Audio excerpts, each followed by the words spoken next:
हाँ, तो dear students देखिए आपका जो काम है वो लास्ट जो काम था वो हमने कर लिया था कहाँ तक।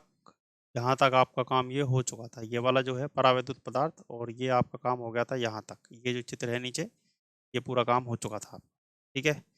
और अब हम जो कर रहे हैं, आज का काम हम स्टार्ट कर रहे हैं। यहाँ तक तो देखो हो गया था, ये पूरा जहाँ कर्सर मूव कर रहा है ये हो चुका था। और ये जो अध्रुवीय परावैद्युत पदार्थ है, यहाँ से आज हम अपना काम स्टार्ट कर रहे हैं। ठीक है। ये नोट्स तो आपको ग्रुप में पीडीएफ में डाल देंगे, आप एक बार समझ लीजिए। आइए हम अपनी क्लास पर चलते हैं। यहाँ पर देखिए ध्रुवीय परावैद्युत पदार्थ हो चुका है, और अब हम पढ़ रहे हैं अध्रुवीय परावैद्युत पदार्थ। देखिए, और हम पढ़ रहे हैं आज क्या, अध्रुवीय परावैद्युत पदार्थ।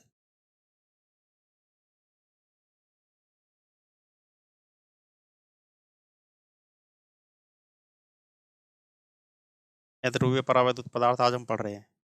अभी अध्रुवीय परावैद्युत पदार्थ क्या होते हैं, देखो मैं थोड़ा सा रिवर्स करता हूँ। एक तो होते हैं ध्रुवीय, तो कौन से होते हैं, ध्रुवीय परावैद्युत पदार्थ, और एक ही मैंने लिखा है अध्रुवीय परावैद्युत पदार्थ। ध्रुवीय परावैद्युत पदार्थ तो कौन से होते हैं, जिसमें प्लस और माइनस ये दोनों अलग अलग होते हैं, प्लस माइनस अलग अलग। जैसे मैंने बताया था HCl है, H2O है। इसके अलावा अध्रुवीय परावैद्युत पदार्थ जो अभी हम लिख रहे हैं, इसमें क्या होता है, ये प्लस और माइनस ये दोनों एक ही बिंदु पर संपाती होते हैं। इसकी डेफिनेशन ध्रुवीय परावैद्युत पदार्थ की हमने पीछे लिखी थी।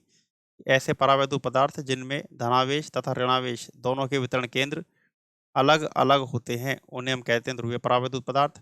और अध्रुवीय परावैद्युत पदार्थ में देखिए, हम मैं बताता हूँ आपको, ऐसे परावैद्युत पदार्थ जिसमें धनावेश और ऋणावेश दोनों एक ही बिंदु पर संपाती होते हैं, उनको हम कह देते हैं अध्रुवीय परावैद्युत पदार्थ। जैसे कि पढ़ा था H2, N2, O2 या CO2, ये अध्रुवीय परावैद्युत पदार्थों के उदाहरण है। इसमें ज़्यादा कुछ है नहीं, इतना ही पढ़ना है, इतनी ही डेफिनेशन है हमारे। अब अगला जो हमारा टॉपिक होगा वो है हमारे पास रेखीय समदैशिक परावैद्युत पदार्थ। तो देखिए हम उसकी तरफ चलते हैं। अगला जो टॉपिक है वो है रेखीय समदैशिक परावैद्युत पदार्थ। देखिए हमारे पास अगला टॉपिक है रेखीय समदैशिक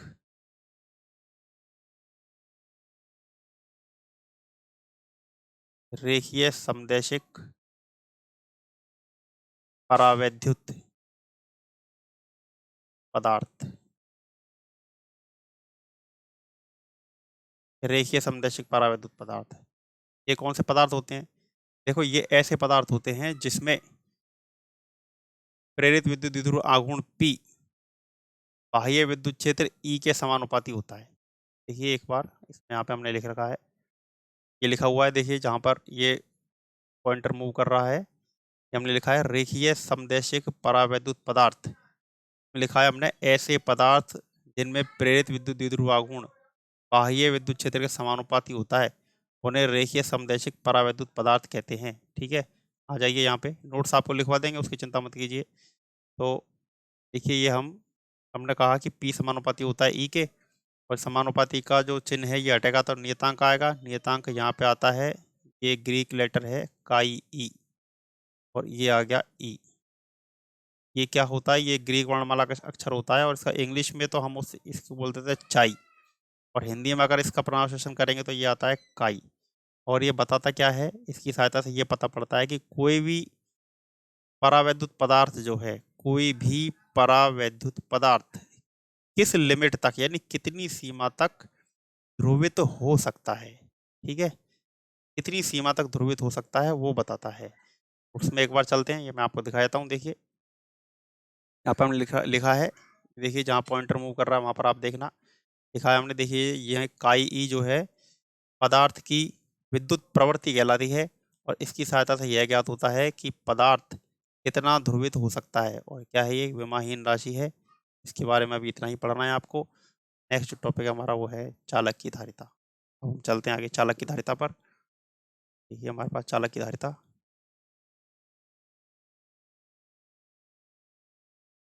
चालक की धारिता पढ़ते हैं हम। आइए नीचे इसमें चलते हैं।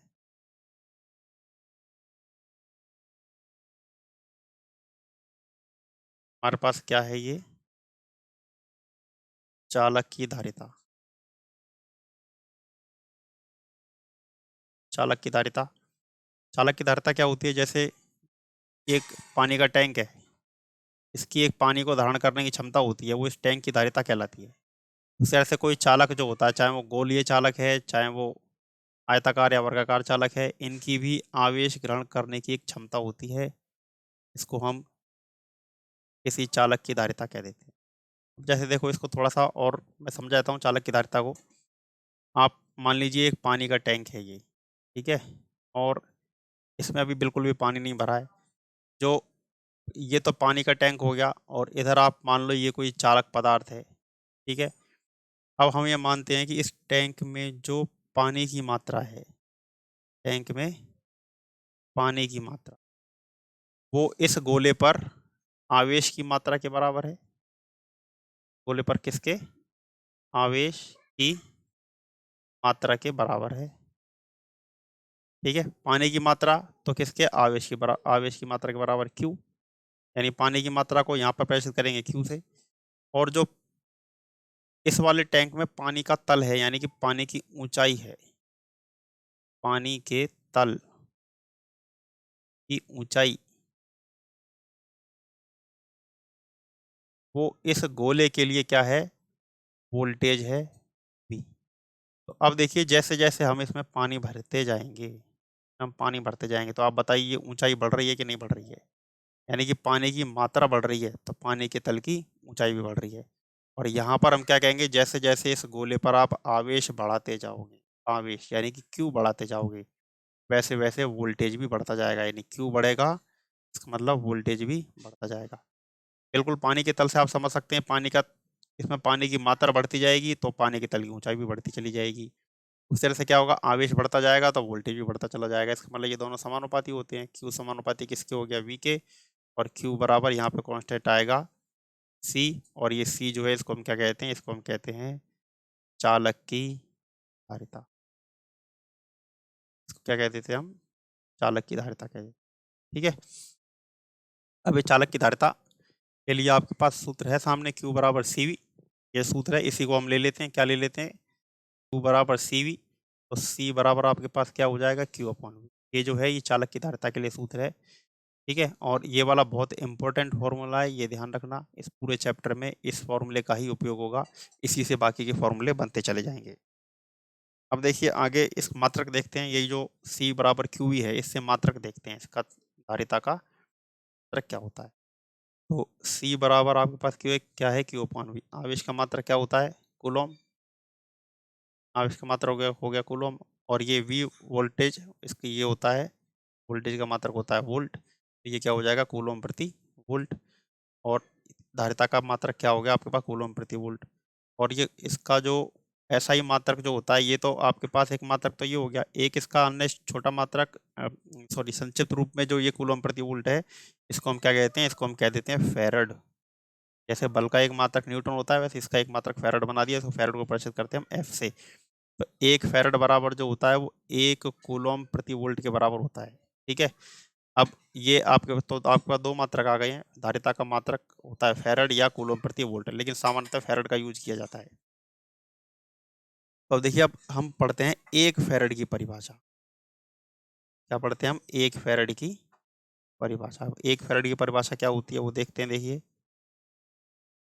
ये जो समीकरण है आपके पास, इसमें क्या करते हैं, V बराबर 1 वोल्ट रखते हैं। तो एक फैरड बराबर कितना आ जाएगा, 1 कूलम। V बराबर 1 वोल्ट रखोगे तो ये आपके पास 1 कूलम आ जाएगा। तो अब इसकी परिभाषा क्या हो जाएगी, इसकी परिभाषा होगी किसी चालक को 1 कूलम का आवेश देने पर, ठीक है।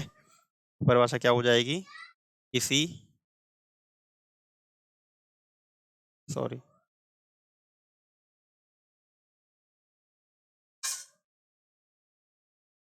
किसी चालक को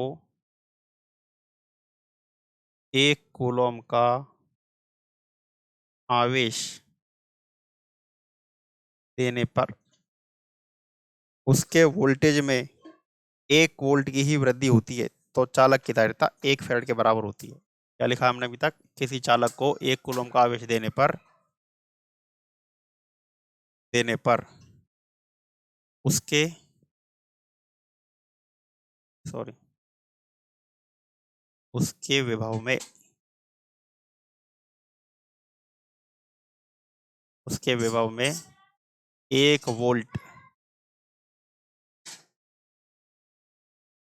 की वृद्धि होती है, विभव में 1 वोल्ट की वृद्धि होती है तो इसे 1 फैरड कहते हैं। तो धारिता 1 फैरड के बराबर होती है। तो धारिता 1 फैरड के बराबर होती है। धारिता 1 फैरड के बराबर होती है। ठीक है भाई, ये आपके पास 1 फैरड की परिभाषा हो गई। अब देखिए आगे धारिता जो है उसको भी देख लेते हैं। ये जो आपने लिखा है ना, अभी जो ऊपर आपने सूत्र लिखा था C बराबर Q/V जो लिखा है, इसमें Q और V इसी सूत्र से जैसे आपने क्या लिया था, Q बराबर CV, तो आपने क्या लिखा था, Q समानुपाती C है, सॉरी ये Q समानुपाती V है। तो Q और V में जो ग्राफ बनेगा किस प्रकार का बनेगा, एक सरल रेखीय ग्राफ बनेगा इस प्रकार से। इधर तो Q हो जाएगा, इधर V, और Q समानुपाती V, इसका मतलब वोल्टेज बढ़ता जाएगा, आवेश भी बढ़ता चला जाएगा, या आप कह दो आवेश बढ़ता जाएगा, विभव में भी वृद्धि होती चली जाएगी। अब इसके बाद हम देखते हैं धारिता। ऊपर जो आपने धारिता की जो परिभाषा लिखी थी वो क्या वास्तव में धारिता का भौतिक अर्थ था। अब धारिता की एक परिभाषा लिखते हैं हम, जो भौतिक विज्ञान की दृष्टि से सर्वोत्तम होगी। धारिता, धारिता की परिभाषा, धारिता की परिभाषा देखते हैं हम। तो देखो जो आपने ऊपर सूत्र लिखा है ना, उसी के आधार पर हम लिखेंगे। ये जो सूत्र आपने लिखा है C बराबर Q/V, C बराबर Q/V, इसी को ले लेते हैं और इसमें हम क्या करते हैं, इसमें रखते हैं हम V बराबर 1 वोल्ट। V बराबर 1 वोल्ट रखने पर, इसमें V बराबर 1 वोल्ट रख देंगे तो आपके पास क्या आ जाएगा, C बराबर आ जाएगा Q। तो अब इसकी परिभाषा को हम क्या लिख सकते हैं कि चालक की धारिता आवेश की उस मात्रा के बराबर होती है जो चालक के विभव में 1 वोल्ट की वृद्धि कर दे। तो हम क्या करते हैं, देखो आपने क्या किया है, 1 वोल्ट रखा ना, तो हम यहाँ पे लिखते हैं कि ये चालक की धारिता C उस आवेश के बराबर होती है जो वोल्टेज में 1 वोल्ट की वृद्धि कर दे। क्या लिखते हैं, चालक की धारिता, चालक की धारिता आवेश की उस मात्रा, आवेश की उस मात्रा के बराबर या समान होती है जो चालक के विभव में, चालक के विभव में, विभव में 1 वोल्ट की वृद्धि कर दे। ठीक है, तो ये आपके पास चालक की धारिता की परिभाषा हो गई। अब आगे हम देखते हैं गोलीय चालक की धारिता। आगे अगला जो बिंदु है हमारा, हम देखते हैं गोलीय चालक की धारिता। ये अगला टॉपिक होगा। ये हमारे पास गोलीय चालक की धारिता,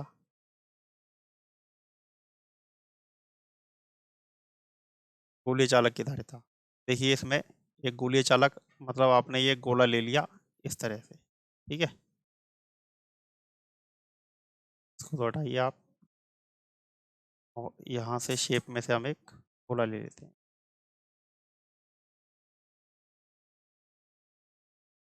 ठीक है, या हमने एक गोला ले लिया और हम ये मानते हैं कि ये जो गोला है इसकी त्रिज्या कितनी है, कैपिटल R। ये जो गोला है ना, इसकी त्रिज्या आपके पास कितनी हो गई, इसकी त्रिज्या कैपिटल R है।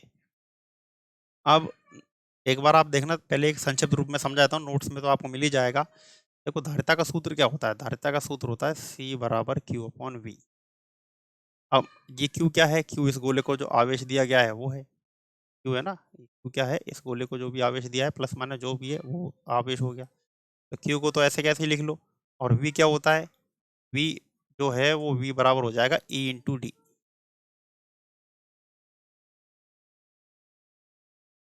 V बराबर क्या होता है, V बराबर होता है विद्युत क्षेत्र इंटू दूरी, V बराबर E/D हो जाएगा। ठीक है। फिर ऊपर Q और E क्या है, अब गोले के लिए विद्युत क्षेत्र कितना होता है ये आपको ध्यान होगा। गोले के लिए विद्युत क्षेत्र जो होता है ये E बराबर होता है KQ upon R square. R capital है तो कैपिटल लिखना है, KQ अपॉन आर स्क्वायर।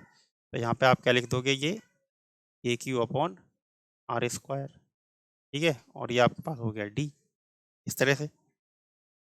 अब इसमें इसको अब आप ऊपर की तरफ ले जाओ, ये आर स्क्वायर तो ऊपर जाएगा, Q से तो देखो Q कट जाएगा, ये आर स्क्वायर नीचे से ऊपर जाएगा, तो कितना आ जाएगा ये आपके पास आएगा R square upon Q into D, sorry R square into K, R square into K into D आ जाएगा ये, ठीक है।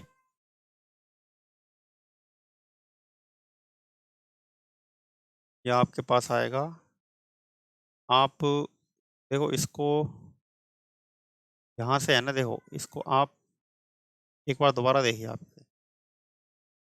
इस वाले सूत्र से, ये ना यहाँ से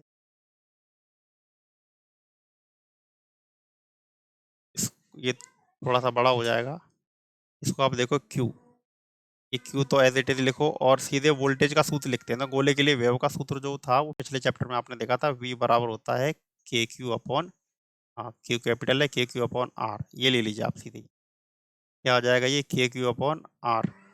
इसको लिखेंगे, ये देखो Q से तो Q कट जाएगा और ये आ जाएगा आपके पास R अपॉन A, ठीक है। ये आपके पास आएगा। अब R अपॉन के, या तो ये ले लो आप एक सूत्र, तो ये हो जाएगा R अपॉन के, ये हो गया। या फिर आप इसको 1 अपॉन के का मान रख सकते हो, इसमें के का मान रखोगे आप, R तो ये आ गया, के क्या होता है 1 अपॉन 4 पाई एप्सिलॉन नॉट। अभी 4 पाई एप्सिलॉन नॉट नीचे से ऊपर जाएगा, तो C बराबर हो जाएगा 4 पाई एप्सिलॉन नॉट और ये हो गया R। ये सबसे संक्षिप्त तरीका है, इससे हो जाएगा ये, ठीक है। ये आपके पास हो गया। तो एक सूत्र तो ये है R अपॉन के, और एक सूत्र आपके पास हो गया ये 4 पाई एप्सिलॉन नॉट R, ये वाला ज़्यादा उपयुक्त सूत्र है, इसका उपयोग कर लेना आप। अब जो अभी जो इससे पहले जो मैं तरीका बता रहा था उससे भी हो जाएगा, एक बार वो भी मैं आपको बता देता हूँ, देख लीजिए अगर किसी को उसमें इंटरेस्ट हो तो उसको भी देख लेना। C बराबर Q अपॉन V है। अब V बराबर जो होता है वो ED होता है, तो ये E इंटू डी हो जाएगा, वोल्टेज E बराबर V बराबर ED।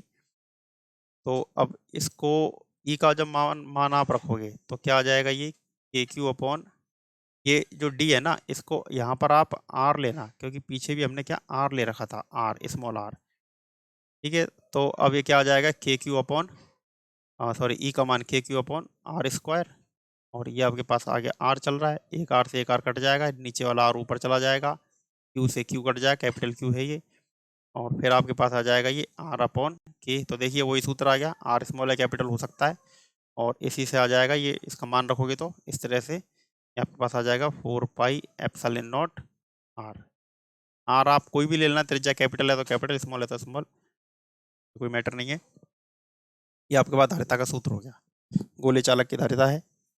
अब देखिए नेक्स्ट, देखिए यहाँ पर माध्यम का प्रभाव हम देख लेते हैं कि अगर ये जो अभी जो आपने ऊपर गोला बनाया था, ये अगर ये किसी माध्यम में रखा है और उस माध्यम का परावर्तनांक कितना हो गया एप्सिलॉन R, तो धारिता जो है माध्यम की उपस्थिति में एप्सिलॉन R गुना बढ़ जाती है, ठीक है। माध्यम की उपस्थिति में धारिता जो है एप्सिलॉन R गुना बढ़ जाती है। तो अगर माध्यम होगा तो ये वाला जो सूत्र है, ये वाला सूत्र इस तरह से हो जाएगा, माध्यम की उपस्थिति CM लिखेंगे इसको, और ये हो जाएगा 4 pi epsilon not epsilon R capital R, ये माध्यम की उपस्थिति में हो जाएगा।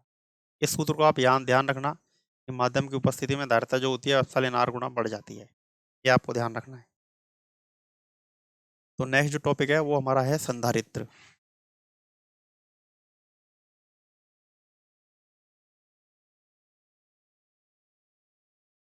नेक्स्ट जो हमारा टॉपिक है वो होगा संधारित्र, ठीक है। तो अब आगे देखते हैं, ये संधारित्र को हम नेक्स्ट क्लास में करेंगे। Thanks for watching.